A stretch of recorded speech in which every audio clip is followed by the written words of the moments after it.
বন্ধুরা, সম্পূর্ণ পর্ব দেখতে চ্যানেলটি সাবস্ক্রাইব করুন এবং কোন দেশ থেকে দেখছেন তা কমেন্টে বলুন। এবার আয়ুষ্মানের বাবা রাজশেখর বাবু কুসুমকে জড়িয়ে ধরে বলে, একমাত্র তুমি আমার আয়ুষ্মানের বউ হওয়ার যোগ্য ছিলে। তোমাকে আমাদের বাড়ির বউয়ের মর্যাদার ব্যবস্থা করার দায়িত্ব আমার। দীর্ঘদিন ধরে যে কুসুম নিজেকে অপরাধী ভেবে আড়ালে চোখের জল ফেলছিল, আজ অবশেষে তার জীবনে এক নতুন এবং পরম প্রাপ্তির অধ্যায় শুরু হলো। হাসপাতালের কেবিনে ইন্দ্রাণী গাঙ্গুলির অনুপস্থিতিতে রাজশেখরবাবু কুসুমকে নিজের কাছে ডাকেন। কুসুম যখন মাথা নিচু করে কাঁপছিল, তখন রাজবাবু পরম স্নেহে কুসুমকে জড়িয়ে ধরে অশ্রুসজল চোখে বলেন, কেঁদো না মা, আজ সব সত্যি জানার পর আমার মনে আর কোনো দ্বিধা নেই। একমাত্র তুমি আমার আয়ুষ্মানের বউ হওয়ার যোগ্য ছিলে। এই রাজবাড়ির কুলবধূ হওয়ার সমস্ত গুণ তোমার মাঝে আছে। তোমাকে আমাদের গাঙ্গুলি বাড়ির বড় বউয়ের পূর্ণ সামাজিক মর্যাদা ও আইনি অধিকার দেওয়ার ব্যবস্থা করার সমস্ত দায়িত্ব আজ থেকে আমার।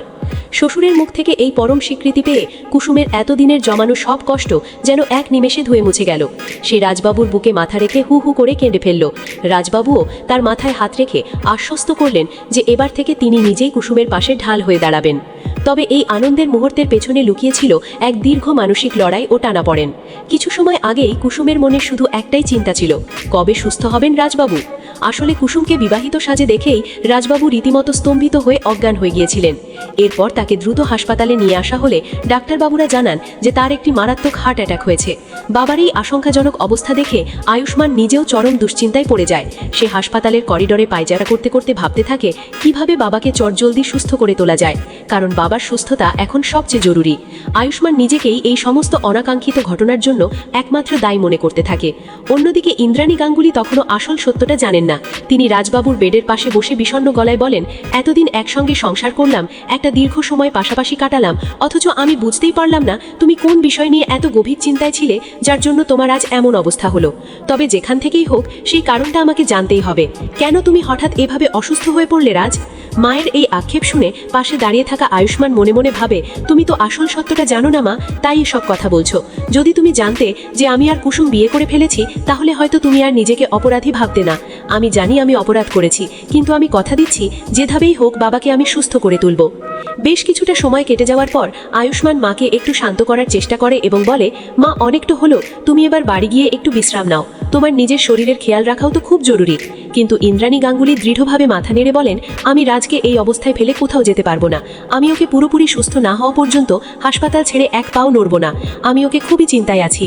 আয়ুষ্মান তখন মায়ের হাত ধরে সান্ত্বনা দিয়ে বলে, বাবাকে নিয়ে চিন্তা হওয়াটা স্বাভাবিক মা, কিন্তু তুমি যদি নিজেই এভাবে ভেঙে পড়ো তাহলে কি করে হবে বলো তো?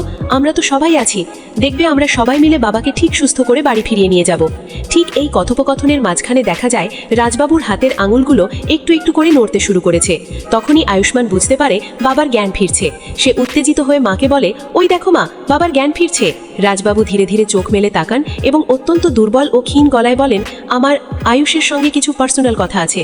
বাবার এই কথা শুনে আয়ুষ্মান মনে মনে প্রচণ্ড ভয় পেয়ে যায়। সে ভাবে এবার হয়তো বাবা মার সামনেই সব সত্যি ফাঁস করে দেবেন। তাই সে ভয়ার্ত গলায় বলে, বাবা আমারও তোমার সঙ্গে কিছু কথা আছে, সেই কথাগুলো আমাকে বলতেই হবে। কিন্তু ইন্দ্রাণী গাঙ্গুলি তখন ছেলেকে থামিয়ে দিয়ে বলেন, আয়ুষ তুমি এখন একটু বাইরে যাও, তোমার বাবা কি বলতে চান সেটা আমি আগে শুনি। উনি তো প্রথমে আমার সঙ্গেই কথা বলতে চাইছেন। মায়ের আদেশে আয়ুষ্মান নিরুপায় হয়ে ঘর থেকে বেরিয়ে যায় এবং করিডোরে দাঁড়িয়ে মনে মনে ভাবতে থাকে, মা যদি এখন সব সত্যি জেনে যায় তাহলে আমার আর কুসুমের বিপদ আরও বেড়ে যাবে। কেবিনের ভেতরে ইন্দ্রাণী গাঙ্গুলি রাজবাবুর কাছে গিয়ে ব্যাকুল হয়ে বলেন, রাজ তুমি সেদিন কি দেখেছিলে বলো তো, বা এমন কি শুনেছো বা চিন্তা করছিলে যার জন্য তোমার শরীরটা এতটা খারাপ হয়ে গেল? দয়া করে আমার কাছে কিছু লুকিও না, আমাকে খুলে বলো।